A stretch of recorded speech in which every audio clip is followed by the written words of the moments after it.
Todo empezó un día de verano, con más de 32 grados, cuando salí de mi cuarto usando un tank top y unos shorts para ir al supermercado. «No vas a salir de la casa vestida así, como una cualquiera», me espetó papá Ernesto, con la cara roja de enojo, mientras yo tomaba mis llaves del coche. Bajé la vista a mi ropa, completamente normal para el calor. «Cúbrete, porque no voy a permitir que mi hija ande por ahí pareciendo mercancía en venta». Subí de nuevo a mi cuarto, temblando de rabia, y me puse unos jeans y una sudadera con gorro a pesar del calor sofocante. Cuando bajé, papá asintió satisfecho, diciendo que se trataba de respeto, dignidad y proteger mi reputación. Esa noche, mientras él dormía, usé su tarjeta de crédito para hacer compras en línea. Si tanto le importaba mi manera de vestir, le iba a dar modestia hasta el extremo. A la mañana siguiente, bajé con un vestido largo de mezclilla que me cubría todo el cuerpo excepto las manos y la cara. «Gracias por ayudarme a entender la modestia», le dije con una sonrisa. Pareció orgulloso, hasta que llegamos a su convivio en la oficina, y todos empezaron a preguntarle si estaba enferma o por qué iba vestida como si fuera invierno. «Está explorando la moda modesta», explicó él, incómodo, mientras sus compañeros intercambiaban miradas raras. Yo sudaba bajo 3 capas de tela. El lunes llevé su regla al límite. Fui a la escuela con un traje de apicultora completo, con velo incluido. La directora lo llamó antes de la primera hora, preguntando si todo estaba bien en casa y si me estaban obligando a llevar ropa religiosa extrema. «Es solo una etapa», respondió Ernesto, intentando reír. Yo, en cambio, lo expliqué fuerte y claro en la oficina principal. «Mi papá dice que mi cuerpo es vergonzoso y debe estar completamente oculto de los ojos de los hombres». La consejera escolar, Adriana Beltrán, tomó notas de inmediato mientras la cara de papá se ponía morada. El martes había una cena con unos inversionistas japoneses en el club de campo. Yo llegué con una burka completa que pedí con envío express. «Esta es nuestra hija», balbuceó papá, mientras los clientes nos miraban en silencio absoluto. Preguntaban sin parar por nuestras creencias religiosas y si esto era común en los hogares de Estados Unidos. Yo me quedé callada, comiendo a través de la tela. El cliente más importante lo apartó a un lado y le dijo que estaban preocupados de hacer negocios con alguien que tenía visiones tan extremas sobre las mujeres. Ernesto, desesperado, trataba de explicar que era simple rebeldía adolescente. El miércoles tocó el picnic de su empresa. Como siempre hablaba de protección, decidí llegar con un traje hazmat amarillo de protección biológica. La esposa del jefe lo llevó a un rincón junto a la ensalada de papa. «Estamos preocupados por lo que ocurre en tu hogar. Si necesitas recursos para conductas de control o extremismo religioso, tenemos programas de ayuda para empleados». Mientras tanto, yo decía en voz alta a todos los presentes: «Mi papá dice que mi piel es demasiado peligrosa para mostrarse en público». El jueves, en la reunión de padres y maestros, me presenté con un vestido victoriano de luto, completo con velo negro que cubría toda mi cara. Mi profesora miró directo hasta Ernesto y le preguntó: ¿está abusando de su hija o la está forzando a unirse a una secta? «Ella parece estar pidiendo ayuda», añadió con seriedad, recordándole que ya había leído mi ensayo sobre cómo mi papá me llamó puta por usar ropa normal. Papá sudaba, intentando decir que yo lo hacía por mi cuenta, pero la maestra no le creyó ni un segundo. El viernes era su cena de ascenso. Yo entré al restaurante con una armadura medieval completa, cada pieza metálica rechinando al caminar. Todos voltearon. El gerente regional le preguntó de inmediato por qué su hija estaba vestida como si fuera a la guerra. «Mi papá dice que mi cuerpo es un arma que debe mantenerse encerrada», anuncié con fuerza, asegurándome de que todos me escucharan. Varias personas sacaron sus celulares para grabar mientras él quería desaparecer en la silla. Su ascenso fue suspendido hasta nueva investigación. El sábado por la mañana, los vecinos organizaron una intervención después de verme cortar el pasto en un traje de radiación. «Estamos preocupados por el bienestar de tu hija», dijo la señora Jacobs, acompañada de otros 6 padres con fotos y horarios como prueba de un patrón de abuso. Papá gritaba que yo hacía todo para fastidiarlo, pero yo me mantuve con cara inocente. Solo sigo sus reglas de modestia y de cubrir mi cuerpo vergonzoso. Para el domingo, todo se había desmoronado. Su novia lo dejó por mensaje, diciendo que no podía salir con alguien que torturaba psicológicamente a su hija. Su jefe le sugirió pedir licencia para arreglar sus problemas, y el DIF ya había abierto un expediente después de 17 reportes de ciudadanos preocupados. Papá estaba sentado en la mesa, la cabeza entre las manos, cuando bajé con mi último atuendo, un traje de buzo de mar profundo con casco de bronce. «Por favor, ya detente», me suplicó. ¿No que debía cubrirme?, le respondí. Está bien, usa lo que quieras, cedió, derrotado. Pero entonces sonó su celular, el nombre de su abogado en la pantalla, y mientras contestaba, su rostro se puso blanco. Mi mamá ya había solicitado custodia de emergencia, acusándolo de abuso psicológico. Fue en ese instante que vi en sus ojos algo oscuro, frío, distinto a todo lo que había visto antes. En realidad, olvida la ropa, dijo en voz baja.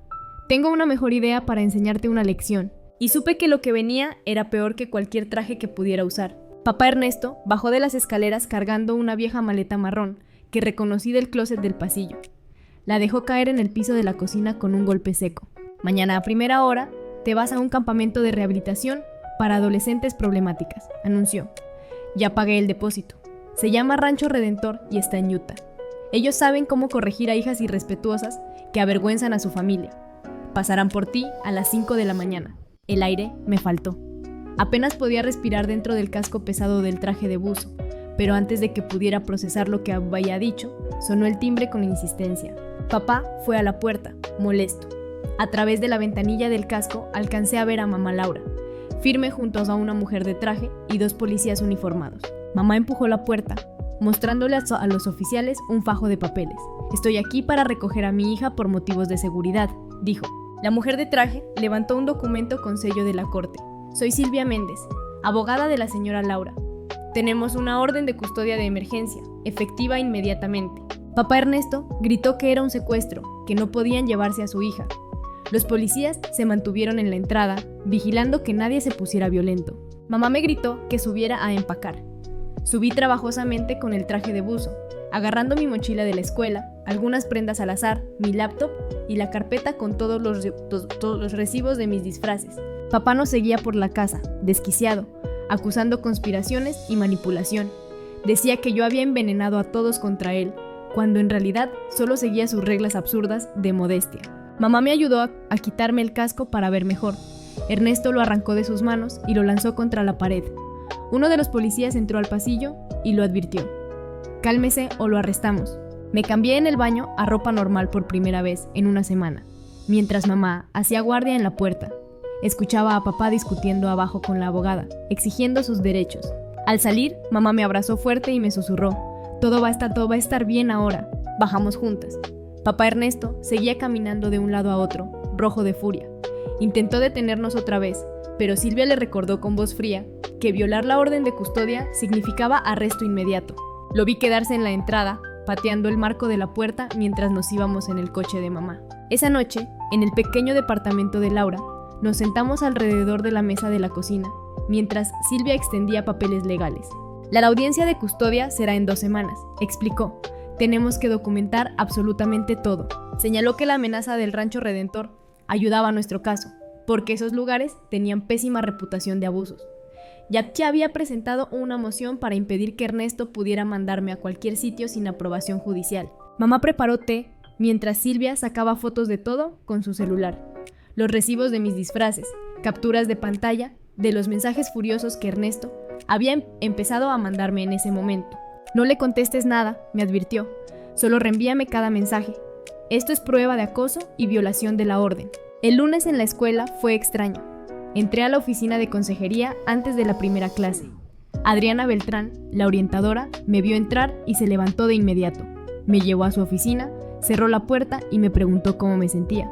Había un folder grueso con mi nombre en su escritorio, lleno de correos impresos y notas escritas a mano. Me dijo que había estado registrando todo desde el incidente del traje de apicultora y que necesitaba saber si me sentía segura en casa de mamá. Estábamos hablando cuando escuchamos gritos en la oficina principal. Me asomé por la ventana y vi a papá Ernesto discutiendo con la secretaria, insistiendo en verme. El director salió y se paró frente a él, pidiéndole que se retirara o llamarían a la policía. Ernesto golpeó el mostrador con la mano. 2 guardias de seguridad aparecieron y lo escoltaron afuera mientras gritaba sobre demandas. Me alcanzó a ver a través de la ventana y me señaló, gritando algo que no pude escuchar. Adriana llamó de inmediato a mamá y luego a Silvia para reportar el incidente. Esa tarde, mamá me recogió temprano. Teníamos cita con un trabajador social del DIF, José Tanori, que llegó al departamento con una tableta y un expediente grueso. Se sentó frente a mí en la mesa, y explicó que investigaba los 17 reportes que se habían presentado sobre mi situación. Me preguntó, con calma y detalle, desde el primer incidente con el tank top hasta el traje de buzo y la amenaza del rancho. Tomó fotos de todos los recibos, anotó fechas, montos y las frases exactas que Ernesto había dicho. Se interesó especialmente en el Rancho Redentor y me pidió cualquier prueba. Le mostré en mi celular la página web del campamento que papá había guardado en la computadora familiar. José hizo capturas, subrayando la parte sobre romper espíritus rebeldes mediante aislamiento y trabajo forzado. Mientras tanto, mi teléfono vibraba sin parar con mensajes de Ernesto. Primero decía que lo sentía y que solo quería hablar. Luego se volvieron insultos, que yo estaba arruinando su vida, que destruiría mi reputación, que me cerraría puertas en la universidad. Mamá tomó el celular y empezó a guardar capturas de todo. José asentía, diciendo que aquello probaba un patrón de acoso. Esto va a pesar mucho en la audiencia, concluyó. Ese mismo día supimos por un compañero de trabajo de papá que en la oficina ya lo habían puesto en licencia administrativa.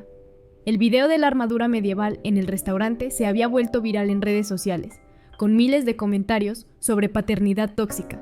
La empresa no quería riesgos de reputación y lo apartó del cargo hasta nuevo aviso. 2 días después, tuve mi primera cita en el edificio de la corte familiar, con Alba Campos, la psicóloga del tribunal. Su oficina tenía juguetes y libros, aunque yo ya era demasiado grande. Me pidió hablar de la vida en casa antes del tank top. Le conté cómo Ernesto siempre controlaba todo. Elegía mi ropa para las fotos escolares, se enojaba si usaba maquillaje, revisaba mis mensajes todas las noches, me hizo dejar el club de teatro porque los vestuarios eran provocativos. Ella tomaba notas sin interrumpir. Al terminar, me preguntó si podía pensar en recuerdos buenos con él. No supe qué decir, cada memoria estaba teñida de control. Esa misma tarde, mamá recibió una llamada inesperada. La exnovia de Ernesto dijo que había terminado con él precisamente por su comportamiento controlador, que lo del traje de buzo fue solo la gota que colmó el vaso. Contó que él también trataba de decidir su ropa para eventos. Se ponía celoso si hablaba con compañeros hombres y hasta le hizo borrar amigos de redes sociales. Ofreció escribir una declaración o testificar. Mamá le pasó el contacto de Silvia. El círculo se cerraba. Ya no era solo mi palabra, eran pruebas, testigos, vecinos, maestros, hasta su ex. El jueves por la mañana, José Tanori regresó al vecindario para entrevistar a los vecinos. Pasó horas en la casa de la señora Jacobs, revisando la carpeta que ella había armado con fotos y horarios. Tenía todo documentado, desde el traje de apicultora del lunes hasta el traje de buzo del domingo. Mostró cómo el patrón se volvía cada vez más extremo, día tras día. Otros 3 vecinos se acercaron para dar testimonio. Dijeron que habían estado preocupados mucho antes de la intervención del sábado. Una vecina contó que había visto a Ernesto gritándome en la cochera varias veces por cosas normales de adolescente, como escuchar música demasiado fuerte. Ese mismo día, Silvia Méndez nos llamó con novedades. El abogado de Ernesto había propuesto un acuerdo. Querían visitas de fin de semana, sin supervisión, si él completaba un curso de manejo de ira y algunas sesiones de terapia. Silvia fue tajante, de ninguna manera. No negociamos hasta que la evaluación de Alba Campos esté completa. El viernes, en la escuela, los rumores estaban por todas partes. No podía caminar por los pasillos sin que la gente me mirara o susurrara. Algunos se burlaban, preguntando si todavía tenía la armadura. Otros, en cambio, me decían con seriedad si estaba bien o si necesitaba ayuda. Una amiga me mostró capturas de redes sociales. El video de la armadura medieval se había vuelto viral, con miles de comentarios discutiendo si yo era una genia por mi protesta o si había ido demasiado lejos. Adriana Beltrán, la consejera, me tomó del brazo entre clases y me ofreció ajustar mi horario para evitar tanta atención. Le respondí que prefería mantener mi rutina, porque cambiarlo todo solo lo haría peor. Ella asintió, recordándome que su puerta siempre estaría abierta. El viernes por la noche, la tensión escaló de nuevo. Alguien tocaba todos los timbres del edificio de mamá. Ella miró por la mirilla. Era Ernesto, parado en el pasillo, golpeando la puerta y gritando que solo quería verme. No tenía permitido estar cerca por la orden judicial, así que había convencido a alguien de dejarlo entrar. Mamá me mandó encerrar en el baño mientras llamaba al 911. Afuera, los golpes y los gritos se volvían más fuertes. La policía llegó en menos de 10 minutos. Escuché cómo le decían que estaba arrestado por violar la orden de protección. Ernesto seguía alegando que tenía derechos como padre, pero lo esposaron y se lo llevaron. Mamá me abrazó mientras ambas temblábamos, conscientes de lo que pudo haber pasado si él lograba entrar. A la mañana siguiente supimos que pasó la noche en la cárcel y salió bajo fianza, con fecha de audiencia por la violación de la orden.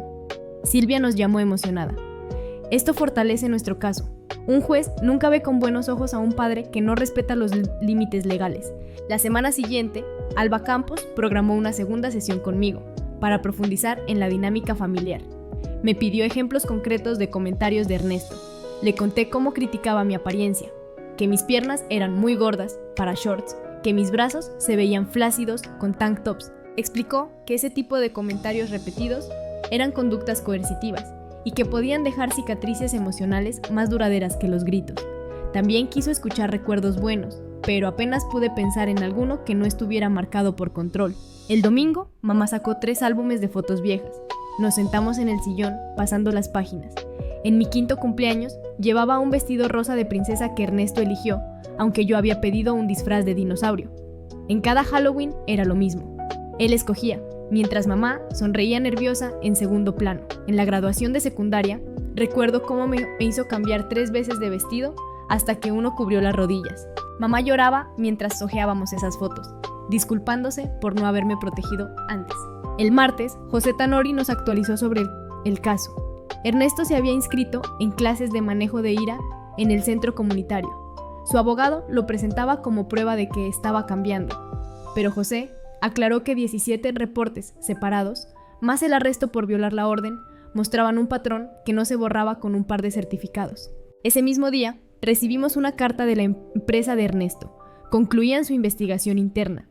No lo despedían, pero perdía definitivamente la promoción. Además, lo trasladaban a otro departamento sin personal a cargo y tendría que asistir a un curso obligatorio de sensibilización. Mamá leyó la carta 2 veces. Luego la archivó con el resto de pruebas que Silvia necesitaba para la corte. En la escuela, el profesor de inglés nos pidió un ensayo personal sobre una ocasión en la que nos habíamos defendido. Las palabras fluyeron solas. Escribí sobre el tank top, los disfraces, el momento en que uno se hace imposible de ignorar cuando nadie escucha tu voz normal. Mi maestra lo leyó en clase y vi cómo sus ojos se agrandaban en ciertos pasajes. Al final me pidió quedarme. Preguntó si podía enviar el texto al concurso distrital de escritura con un seudónimo para proteger mi privacidad. Acepté. El premio era una beca y necesitábamos dinero para las tarifas legales. El miércoles, antes de la audiencia, Alba envió su evaluación al tribunal. Recomendaba que Ernesto solo tuviera visitas supervisadas, con terapia obligatoria. Su reporte de 12 páginas hablaba de patrones de control narcisista y conductas coercitivas que venían de años atrás. Señaló que Ernesto no mostraba verdadero reconocimiento del daño y seguía culpando hasta a los demás. Silvia nos llamó emocionada. Este informe es oro para nuestro caso. El juez verá que no se trata de rebeldía adolescente, sino de abuso emocional. El día siguiente, el abogado de Ernesto presentó su defensa. Decía que yo manipulaba a todos, que mamá me estaba lavando el cerebro para destruirlo. Argumentaba que yo era una adolescente problemática buscando atención. Silvia soltó una carcajada. Los jueces ven esto todo el tiempo. Echarle la culpa al hijo solo demuestra incapacidad para asumir responsabilidad. La noche antes de la audiencia, no pude cenar. Caminaba de un lado a otro en el pequeño departamento de mamá, revisando el celular cada minuto. Ella me preparó chocolate caliente y se sentó conmigo en el sofá. No importa lo que decida la jueza, prometió. No voy a dejar que regreses a una situación peligrosa. Si es necesario, nos mudamos a otro estado. Me quedé dormida casi a las 2 de la mañana, con ella aún a mi lado, acariciándome la espalda como cuando era niña. El viernes por la mañana, mamá y yo llegamos temprano al tribunal familiar. El pasillo estaba lleno de familias en distintas disputas, pero yo solo podía escuchar el golpe de mi corazón en los oídos. Silvia Méndez nos encontró afuera de la sala y me entregó un paquete de papeles. No tienes que hablar si no quieres, me aseguró. El informe de Alba Campos y las pruebas de José Tanori son suficientes, pero si lo haces, la jueza verá tu fortaleza. Respiré hondo y asentí. Cuando la jueza Hurtado entró, todos nos pusimos de pie. Era una mujer de cabello corto y mirada penetrante. Se sentó, revisó su carpeta y llamó el caso. El abogado de papá Ernesto habló primero. Lo pintó como un padre preocupado, malinterpretado por vecinos chismosos y una exesposa vengativa. Dijo que yo era creativa y teatral, que había exagerado todo con disfraces para llamar la atención. Luego, Silvia se levantó, pidió que se leyera el informe de Alba en voz alta, patrón de control coercitivo, comentarios constantes sobre el cuerpo, prohibiciones irracionales, amenaza de enviar a la menor a un centro de corrección con historial de abusos. Cada palabra sonaba como un golpe contra la mesa. La jueza escuchaba sin mover un músculo. Después pasaron testigos. La señora Jacobs, la vecina, mostró su carpeta con fotos. Yo cortando el pasto, con traje de radiación, entrando a la escuela con burka, saliendo del coche con armadura medieval. Contó cómo Ernesto gritaba que mi cuerpo era vergonzoso. Luego habló la consejera Adriana Beltrán. Recordó mi ensayo sobre el tank top y la tarde en que papá irrumpió en la escuela exigiendo verme. Describió mi miedo y cómo eso la llevó a llamar al DIF. Finalmente, mamá relató el día en que Ernesto anunció el Rancho Redentor. Cómo lo escuchó decir que yo necesitaba ser rompida para obedecer. Silvia me miró y me preguntó si quería hablar. Me levanté, con las manos sudando. La jueza me permitió sentarme en el estrado. Mi papá cree que mi cuerpo es algo vergonzoso, dije con voz fea. Cada vez que me ponía ropa normal, me decía que parecía una cualquiera. Me hizo sentir como si respirar fuera un pecado. Así que decidí cubrirme más y más hasta que ya no quedaba nada de mí visible. Y ni así fue suficiente. La sala quedó en silencio. Hasta escuché el tecleo pausado de la secretaria judicial. El abogado de Ernesto intentó cuestionarme. ¿No es cierto que tú elegiste esos disfraces ridículos para humillarlo? Los elegí para sobrevivir, le respondí. Para que alguien notara lo que pasaba cuando nadie escuchaba mis palabras. Silvia sonrió al ver la reacción de la jueza. Un leve asentimiento, como si hubiera entendido todo. Después de un receso, la jueza Hurtado regresó con su decisión. El tribunal determina que el señor Ernesto no ha mostrado la capacidad de priorizar el bienestar emocional de su hija. Existen patrones claros de coerción y abuso psicológico. En consecuencia, se concede custodia temporal a la madre, Laura, y se ordena que el padre solo tenga visitas supervisadas, condicionadas a la participación en terapia continua. El mazo cayó, el eco retumbó en mi pecho. Salimos al pasillo. Mamá me abrazó, temblando de alivio. Silvia nos felicitó, recordándonos que aún era custodia temporal, pero que tras el camino estaba claro. José Tanori apareció poco después con una sonrisa cansada. Hoy diste un gran paso, me dijo. No solo por ti, también por otros jóvenes en situaciones parecidas. Por primera vez en semanas, sentí que podía respirar sin ese peso en el pecho. La primera noche en casa de mamá Laura, después de la audiencia, fue extraña. No había gritos, no había puertas golpeadas, no había la sombra de Ernesto vigilando cada movimiento. El departamento era pequeño, pero se sentía como un palacio, porque ahí podía usar shorts y camisetas sin miedo a un sermón. Mamá cocinó espagueti, con salsa de jitomate y carne molida. Nada especial, pero el simple hecho de sentarnos a cenar sin tensión en el aire era un regalo. Ella me miraba como si todavía no creyera que realmente estaba ahí, a salvo. Vamos a ir paso por paso, dijo con suavidad. Nada de presión, solo quiero que descanses. 2 días después, tuve mi primera cita con la psicóloga designada por el tribunal. Se llamaba Alba Campos, la misma que ya había evaluado a Ernesto. Me recibió en un consultorio lleno de plantas y luz natural. Aquí puedes decir lo que quieras, sin que nadie te interrumpa, me aseguró. Le conté de los comentarios constantes de mi papá. Como siempre hablaba de mi cuerpo como algo que debía ocultarse. Cómo me decía puta por usar ropa normal. Cómo me quitaba la confianza con cada palabra. Alba escuchaba en silencio, solo asintiendo, dejando que mi voz se soltara, después de tantos meses de estar atrapada. Al final de la sesión me dio un cuaderno. Escribe aquí cada vez que quieras sacar algo. No importa si es enojo, tristeza o recuerdos. Este será tu espacio seguro. La escuela también cambió. El director me dio autorización para ausentarme una semana y recuperarme. Cuando regresé, varios profesores me recibieron con sonrisas sinceras. Algunos estudiantes aún murmuraban o se reían por los disfraces, pero otros me apoyaban. Un par de amigas se acercaron a mi mesa en la cafetería. Fuiste valiente, me dijeron. No cualquiera hubiera aguantado eso, y además haberlo convertido en una forma de denuncia. Era raro escucharlo, pero en el fondo me dio fuerza. Mientras tanto, Silvia Méndez y mamá seguían trabajando en el caso. Me mostraban documentos de testigos nuevos, vecinos que declaraban haber escuchado insultos de Ernesto desde la calle, profesores que describían mis cambios de humor y la ansiedad que mostraba en clase. Incluso la exnovia de Ernesto, quien escribió una carta detallando cómo él también intentaba controlar su ropa y amistades. Cada prueba reforzaba la narrativa. No era una adolescente rebelde inventando historias, era una víctima de control y abuso. El DIF, representado por José Tanori, hizo visita sorpresa al departamento de mamá. Querían asegurarse de que estuviera bien cuidada, de que tenía un cuarto propio, comida suficiente y asistencia emocional. Mamá los recibía siempre con calma, mostrando las despensas llenas y el calendario de mis citas de terapia. «Lo estás haciendo bien», le dijo José en una de esas visitas. «Muy bien». Mientras tanto, Ernesto parecía desmoronarse. Enviaba correos desesperados a Silvia pidiendo vernos, diciendo que había cambiado. Pero cada mensaje se volvía prueba en su contra. Frases donde me culpaba por destruirle la vida, donde me llamaba ingrata, donde amenazaba con dejar de pagar la colegiatura si no volvía a su casa. Silvia respondía en mi nombre con una sola línea formal. Toda comunicación deberá realizarse a través de su abogado. El domingo, mamá y yo decidimos salir de compras. Fue la primera vez en mucho tiempo que elegí mi ropa sin sentir miedo.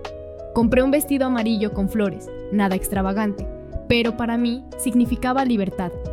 Cuando lo usé, al día siguiente, mamá lloró en la sala. «No es el vestido», me dijo, «es la sonrisa que recuperaste». Los vecinos también seguían pendientes. La señora Jacobs nos llevó una caja de galletas y me pidió perdón por no haber hablado antes.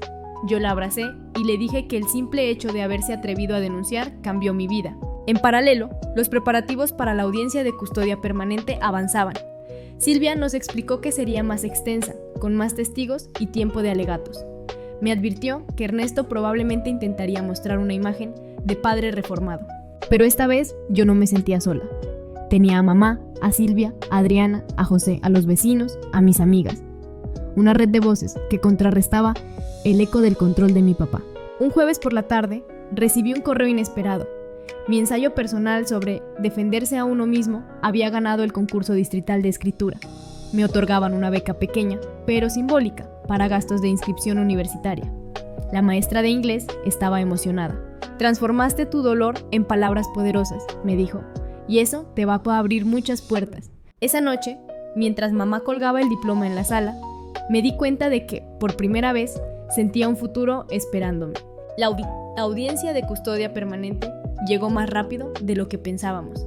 El tribunal estaba lleno, abogados, vecinos, profesores, hasta periodistas esperando fuera con cámaras. Yo me senté junto a Dama Laura y Silvia Méndez, sintiendo que cada respiración era prestada. La jueza Hurtado abrió la sesión con un tono severo. Recordó que ya había antecedentes de visitas supervisadas y una orden de restricción. Ahora tocaba decidir el futuro a largo plazo. El abogado de papá Ernesto habló primero. Mostró certificados de que había asistido a un curso de manejo de ira y a 3 sesiones de terapia. Trató de pintarlo como un padre arrepentido, que solo quería recuperar a su hija. Fue un malentendido cultural sobre la modestia, argumentó. No hubo intención de dañar. Silvia se levantó en cuanto terminó. Entregó un folder grueso con todas las pruebas. Capturas de mensajes insultantes y amenazantes. Fotos de mis disfraces, documentadas por vecinos y maestros. El reporte de Alba Campos, describiendo un patrón de control coercitivo y narcisista. La carta de la exnovia de Ernesto, confirmando su conducta. El video viral de la armadura medieval, con más de 2 millones de vistas. Los testigos pasaron uno por uno. La señora Jacobs relató cómo había visto mis cambios de ropa cada día y cómo mi cara mostraba vergüenza, no diversión. Adriana Beltrán, la consejera, explicó que me había visto escribir sobre el abuso mucho antes de que se hiciera público y que yo buscaba ayuda de manera desesperada. Un profesor de historia testificó que Ernesto se presentó en la escuela gritando, causando tal caos que tuvieron que llamar a seguridad. La exnovia de Ernesto apareció en persona, describió cómo él intentaba controlar su ropa, sus redes sociales y hasta con quién podía hablar. La sala estaba en silencio cuando terminó, excepto por el tecleo rápido de la secretaria judicial. La jueza pidió un receso antes de mi testimonio. En el pasillo, mamá me tomó las manos. «No tienes que hacerlo si no quieres», me dijo. Pero yo quería que quedara claro, en mi voz, lo que había pasado. Cuando me senté frente al estrado, las luces parecían demasiado brillantes. La jueza me miró con paciencia. «Habla con calma», dijo. «Tómate tu tiempo». Mi papá me enseñó a odiar mi propio cuerpo, empecé.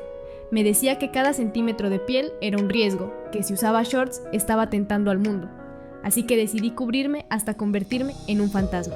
Y cuando me cubrí por completo, todavía no fue suficiente. Conté cómo había amenazado con mandarme al Rancho Redentor, cómo golpeaba paredes, cómo me culpaba por arruinarle la vida. El abogado de Ernesto intentó interrumpir. ¿No es cierto que te divertías disfrazándote? Lo miré directo. Era mi forma de gritar ayuda. Nadie escuchaba hasta que lo hice imposible de ignorar. Después del almuerzo, la jueza regresó con su fallo. La sala se tensó.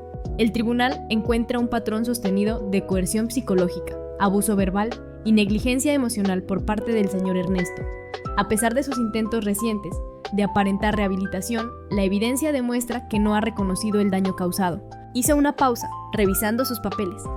Se concede custodia legal y física a la madre, Laura, con plenos derechos de decisión. El padre, Ernesto, tendrá derecho a visitas únicamente bajo supervisión profesional, con la condición de asistir a terapia continua. El mazo golpeó la mesa. Mi respiración salió de golpe, como si hubiera estado conteniendo el aire durante años. En el pasillo, Silvia sonrió de oreja a oreja. Es un fallo contundente, dijo. No es temporal, ya estás protegida. Mamá lloraba, repitiendo gracias una y otra vez. José Tanori del DIF nos felicitó, asegurando que ahora podríamos enfocarnos en sanar. Mientras salíamos del tribunal, vi a Ernesto sentado en el otro extremo del pasillo, con la mirada clavada en el piso. Por un momento sentí lástima, pero luego recordé el casco de buzo, la maleta lista para el Rancho Redentor. Seguí caminando, sin volver atrás. Los primeros días después del fallo de la jueza se sintieron irreales. Podía caminar por la casa con shorts, con un vestido ligero, incluso con pijama vieja, sin miedo a que alguien me llamara vergonzosa o puta. Esa libertad tan simple era nueva para mí. Mamá y yo hicimos un ritual. Guardamos todos los disfraces: el de apicultora, el hazmat, la armadura medieval, la burka, el traje de buzo, en una caja grande, no para olvidarlos, sino como recuerdo de que nunca más tendría que usarlos para que me escucharan. Escribí en la tapa con plumón: sobreviví. En terapia, Alba Campos me ayudó a enfrentar los ataques de ansiedad. A veces, cuando iba toda la escuela, sentía que todos me miraban y escuchaba la voz de Ernesto en mi cabeza: cúbrete, das vergüenza. Alba me enseñó a poner los pies firmes en el piso, mirar a mi alrededor y repetir: estoy a salvo, estoy en control, este es mi cuerpo. Con el tiempo, los ataques se hicieron menos frecuentes. La escuela también empezó a sentirse distinta. Me reincorporé al equipo de debate, algo que había abandonado porque mi papá decía que hablar en público era exhibirse.